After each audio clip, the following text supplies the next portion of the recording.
নমস্কার প্রিয় দর্শক। আপনি কথা বলতে বলতে যে কাউকে বশীভূত করতে পারবেন খুব সহজেই। পৃথিবীর যে কোনো মানুষকে যে কোনো জায়গায় যে কোনো সময় আপনি খুব সহজেই তাকে বশীভূত করতে পারবেন। আপনার বশের মধ্যে রাখতে পারবেন, আপনার কথার মতন চলাতে পারবেন। এই প্রয়োগটি যদি আজকের আপনি করতে পারেন, তো এই প্রয়োগটি করার জন্য আপনি ভিডিওটি শেষ পর্যন্ত দেখবেন, কোথাও স্কিপ করবেন না। তাহলে সমস্ত নিয়মবিধি বুঝতে পারবেন, ঠিক আছে? আর যদি ভিডিও ভালো লাগে ভিডিওকে একটি লাইক অবশ্যই করবেন, আর চ্যানেলে প্রথমবার আসতে গেলে চ্যানেলটি সাবস্ক্রাইব করে আমার পাশে থাকবেন। কারণ অন্যান্য অনেক ধরনের মন্ত্রযন্ত্র আমি এখানে নিয়ে এসে থাকি, যেগুলো ছোটোখাটো প্রয়োগ আপনি করতে পারবেন, বা বড় বড় প্রয়োগও দেওয়া হবে। আপনারা কমেন্ট করলে আমি সেগুলো নিয়ে আসার চেষ্টা করব, ঠিক আছে? তো আসুন এখন সেই ভিডিওটি শুরু করা যাক। ভিডিওটি কেমন আছে? ভিডিওটি হলো আপনার, আপনি কি করবেন, শ্বেত সরিষা শ্বেত সরিষা নেবেন।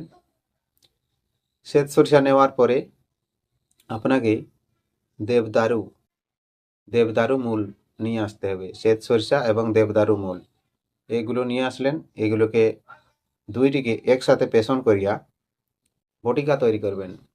ছোট ছোট বটিকা তৈরি করবেন, ছোট ছোট বটিকা তৈরি করবেন।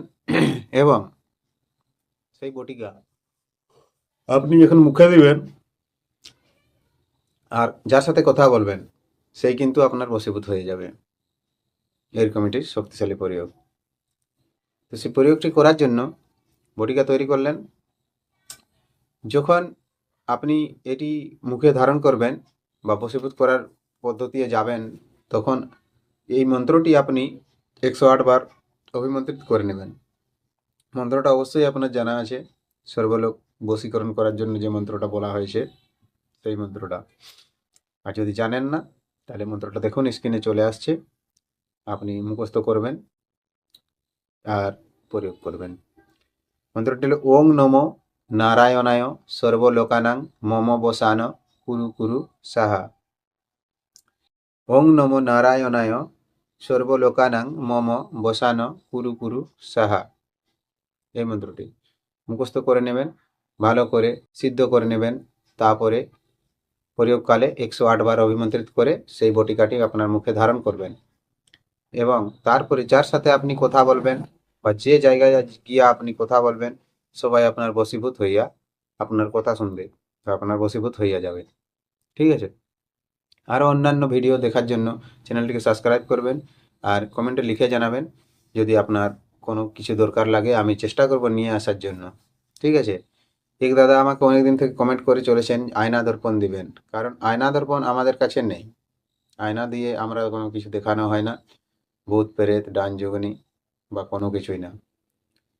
আমরা তেল দ্বারা দেখা হয়, তেল পড়া যদি আপনি শিখতে চান তেল পড়া দিতে পারি। তেল পড়া দ্বারাই আপনি বুঝতে পারবেন। আর যেমন ঘট দর্পণ দেওয়া হয়েছে, ঘট দর্পণ দ্বারা আপনি দেখতে পারবেন, জল দর্পণ দ্বারা দেখতে পারবেন। আয়না দর্পণ আমাদের কাছে নেই, ঠিক আছে বন্ধু? আপনি কমেন্ট করে রাখবেন, যদি চেষ্টা করব তাহলে আমি নিয়ে আসার চেষ্টা করব। তো আজকের মতো ভিডিও এখানেই শেষ করলাম। দেখা হবে আবার নতুন ভিডিওতে, ততক্ষণ পর্যন্ত আপনি আপনার খেয়াল রাখবেন। নমস্কার, জোহার, ধন্যবাদ।